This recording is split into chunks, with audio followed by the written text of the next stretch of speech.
नमस्कार, आप देख रहे हैं द लोकमंच न्यूज और मैं हूं आपके साथ आफरीन। बुलेटिन की शुरुआत करेंगे इस वक्त की बड़ी खबर के साथ। आपको बता दें, आगरा में तेज रफ्तार का कहर लगातार जारी है।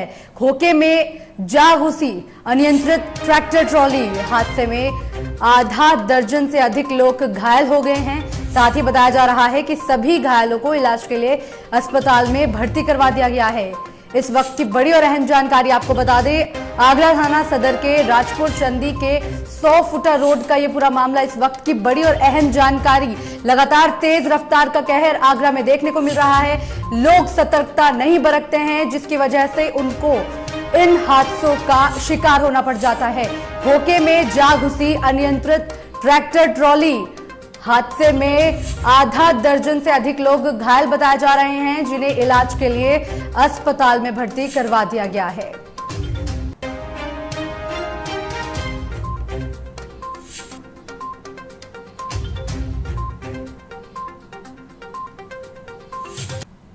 बाराबंकी से इस वक्त की बड़ी खबर आ रही है। आपको बता दें कि गोंडा हाईवे पर तेज रफ्तार एक्सयूवी कार पलट गई।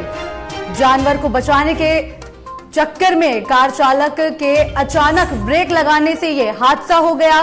साथ ही कार सवार युवक गंभीर रूप से घायल बताया जा रहा है। इसके अलावा अन्य कार सवार सुरक्षित हैं। थाना रामनगर के रामपुर खरगी के पास का ये पूरा मामला। इस वक्त की बड़ी और अहम जानकारी, एक जानवर को बचाने के चक्कर में यह हादसा हो गया, जिसमें कार चालक गंभीर रूप से घायल हो गया है।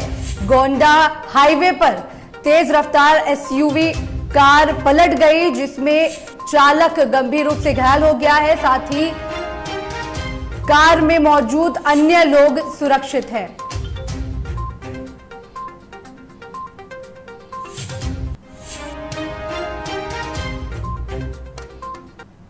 कुशीनगर से इस वक्त की बड़ी खबर आपको बता दें, दो पक्षों के विवाद में मारपीट हुई है। थाने से वापस लौट रहे एक पक्ष के लोगों से मारपीट की गई, जिसके बाद दूसरे पक्ष ने थाने से थोड़ी ही दूर पर पहले पक्ष के दो लोगों को लहूलुहान कर दिया। विवाद को लेकर दोनों पक्ष को पुलिस ने बुलाया था थाने, जिसके बाद मारपीट का वीडियो सोशल मीडिया पर वायरल हो रहा है। ये पूरा मामला पटहेरवा थाना क्षेत्र के पटहेरवा गांव का है। इस वक्त की बड़ी और अहम जानकारी आपको बता दें, दो पक्षों में विवाद को लेकर एक पक्ष ने दूसरे पक्ष के दो लोगों पर मारपीट की, जिसका वीडियो सोशल मीडिया पर वायरल हो रहा है। साथ ही आपको बता दें, मारपीट में दोनों लोग लहूलुहान हो गए हैं, जिनका वीडियो सोशल मीडिया पर वायरल हो रहा है।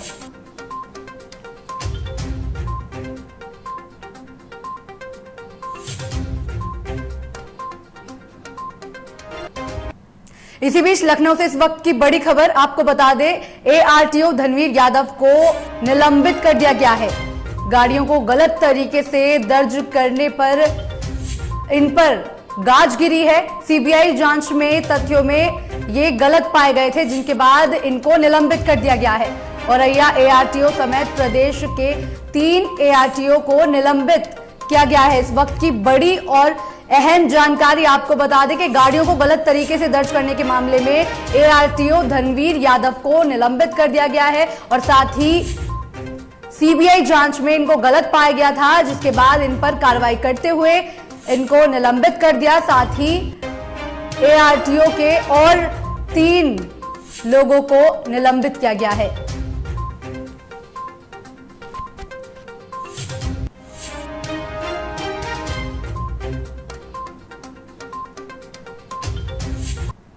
प्रतापगढ़ से इस वक्त की बड़ी खबर आ रही है। आपको बता दें कि 2 सगे मासूम भाइयों को बस ने कुचल दिया।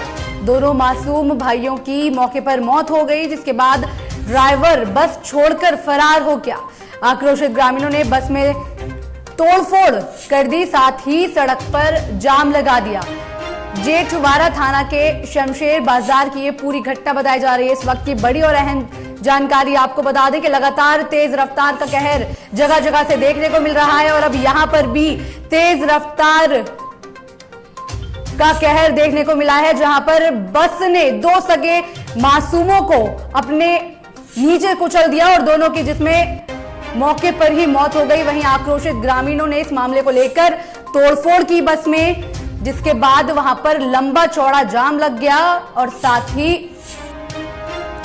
बताया जा रहा है कि बस ड्राइवर भी बस को छोड़ के मौके से फरार हो गया।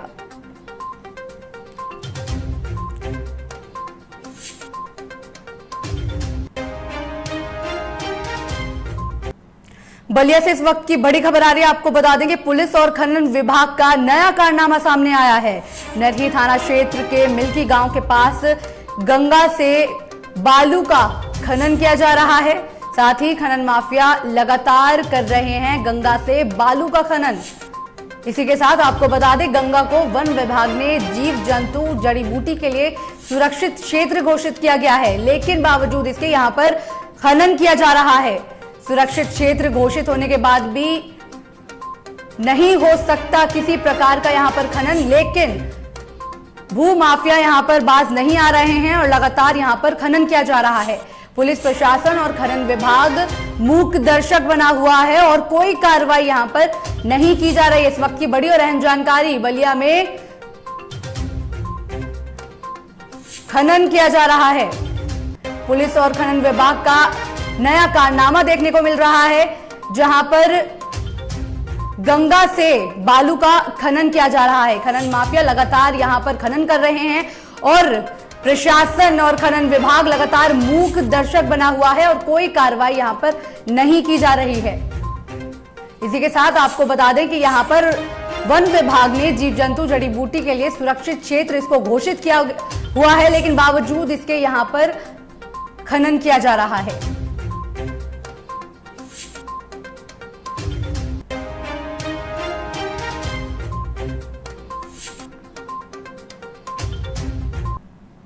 भदोही में संपत्ति कब्जा करने के मामले में चित्रकूट जेल में बंद भदोही के बाहुबली विधायक विजय मिश्रा की फरार चल रही एमएलसी पत्नी और कारोबारी बेटे की मुश्किलें बढ़ गई हैं। मामले में लगातार फरार चल रहे मां बेटे को भगोड़ा घोषित करते हुए कोर्ट ने कुर्की का नोटिस जारी किया है। यानी अगर 15 अक्टूबर तक दोनों हाजिर नहीं होते हैं तो कुर्की कर दिया जाएगा।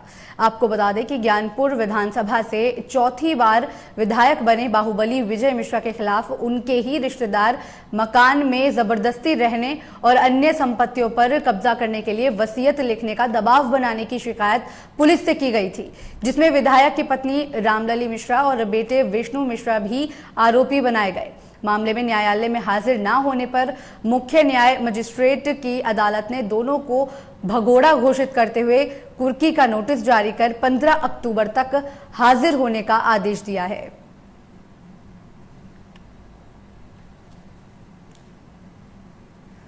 तो आपको बता दें कि यहां पर विधायक पर संपत्ति कब्जा करने का आरोप है, जहां पर उनकी पत्नी और उनके बेटे फरार चल रहे हैं, जिसको लेकर अदालत ने कुर्की का नोटिस जारी कर दिया है, साथ ही भगोड़ा इनको घोषित कर दिया है। इसी के साथ बताया जा रहा है कि विधायक अभी जेल में बंद हैं, जिसको लेकर विधायक के पत्नी और बेटे पर मुश्किलें बढ़ गई हैं। देखिए, आपको जैसा कि पता है, उसमें विधायक ज्ञानपुर विजय मिश्रा चित्रकूट जेल में बंद हैं। वो मध्य प्रदेश से गिरफ्तार हुए थे और फिर यहाँ से रिमांड बना करके उनको भेजा गया था। इसी मैटर में उनकी पत्नी जो एमएलसी हैं मिर्जापुर और सोनभद्र से, उनका नाम भी है और उनके बेटे का भी नाम है। ये दोनों लोग तभी से बराबर फरार हैं। विधायिका जो हैं वो अपना घर छोड़ के ही भागी हुई हैं और उनको पकड़ करने के लिए पुलिस बराबर प्रयास कर रही है, लेकिन अभी हमारे पकड़ में नहीं आए। और इन्होंने एंटीसिपेटरी बेल के लिए भी अप्लाई किया था हाई कोर्ट में, लेकिन हमने यहाँ कोर्ट में इनके 82-83 और एमबीडब्ल्यू के लिए अप्लाई किया था। तो एमबीडब्ल्यू हमें पहले मिल गया था, कल 82 भी मिल गई है। अब उससे मिलने का फ़ायदा ये है हम लोगों को कि इनको यहाँ पर जेल आना ही पड़ेगा। अब इनको एंटीसिपेटरी बेल हाई कोर्ट से नहीं मिल पाएगी। बुलंदशहर के सिकंदराबाद इलाके में जैन मंदिर में बीती रात चोरों ने बेशकीमती माल पर हाथ साफ कर लिया। मंदिर से बेशकीमती मूर्तियों के साथ सोने और चांदी के छत्र चोरों ने चोरी कर लिए हैं। सोनों के कीमती जेवरात के साथ मंदिर का दानपात्र को भी चोर अपने साथ ले गए हैं। कई लाख रुपए की सोने की माला समेत दानपात्र में लाखों रुपए होने की खबर मिल रही है। मंदिर में मूर्ति चोरी से जैन धर्म के धर्मलंबियों में रोष देखा जा रहा है। सूचना पाकर सीओ सिकंदराबाद समेत कोतवाल पुलिस बल के साथ घटनास्थल पर पहुंचे और कार्रवाई यहां पर शुरू कर दी गई है। तो आपको बता दें कि बुलंदशहर के सिकंदराबाद इलाके में जैन मंदिर में बीती रात चोरों ने बेशकीमती माल पर हाथ साफ कर लिया है, जिसमें बताया जा रहा है कि मूर्तियों के साथ सोने और चांदी के छत्र और चोरों ने चोरी कर लिए, जिसके बाद सोने के कीमती जेवरात के साथ यहां पर बताया जा रहा है कि दानपात्र को भी चोर अपने साथ ले गए, जिसके बाद पुलिस मौके पर पहुंच गई है और साथ ही आगे की कार्रवाई शुरू कर दी गई है।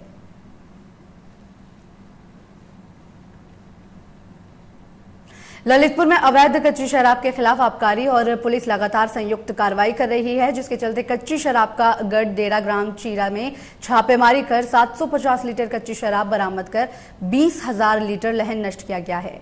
साथ ही पुलिस ने मौके से 2 भट्टियों को भी नष्ट कर दिया है। साथ ही अवैध शराब में लिप्त 4 कारोबारियों को भी यहां से गिरफ्तार कर लिया गया है।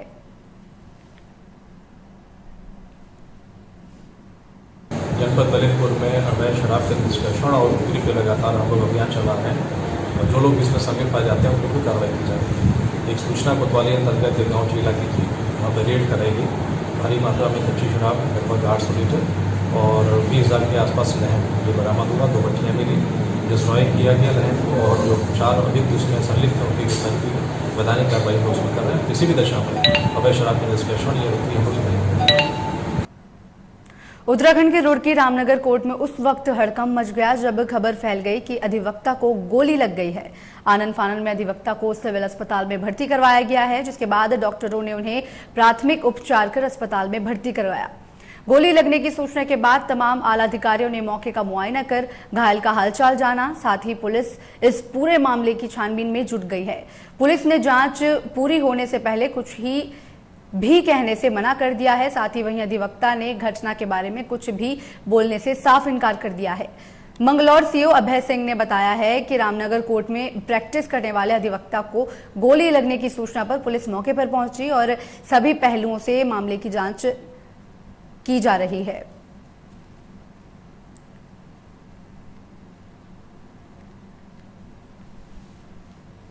जो कचहरी कोर्ट है उसमें किसी एक व्यक्ति को जो कि वकील हैं उन्हें गोली लगी है।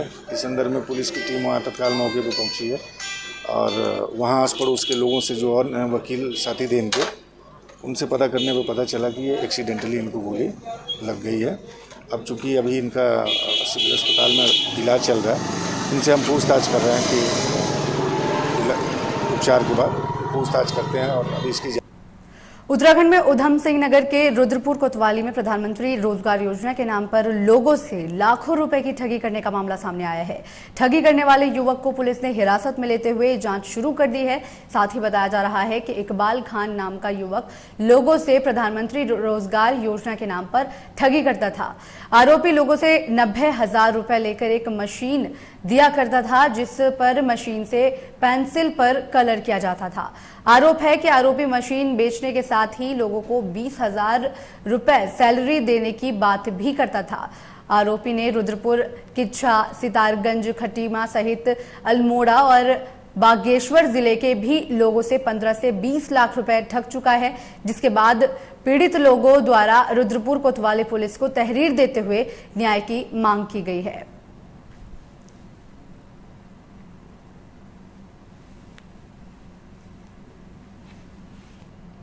ये खेड़ा से कुछ लोगों ने तहरीर दी कि उन्हें एक मशीन दी है और कुछ पेंसिलें दी है बनाने को और कुछ लेन देन का मामला है। इस संबंध में तहरीर प्राप्त हुई है, जांच हो रही है,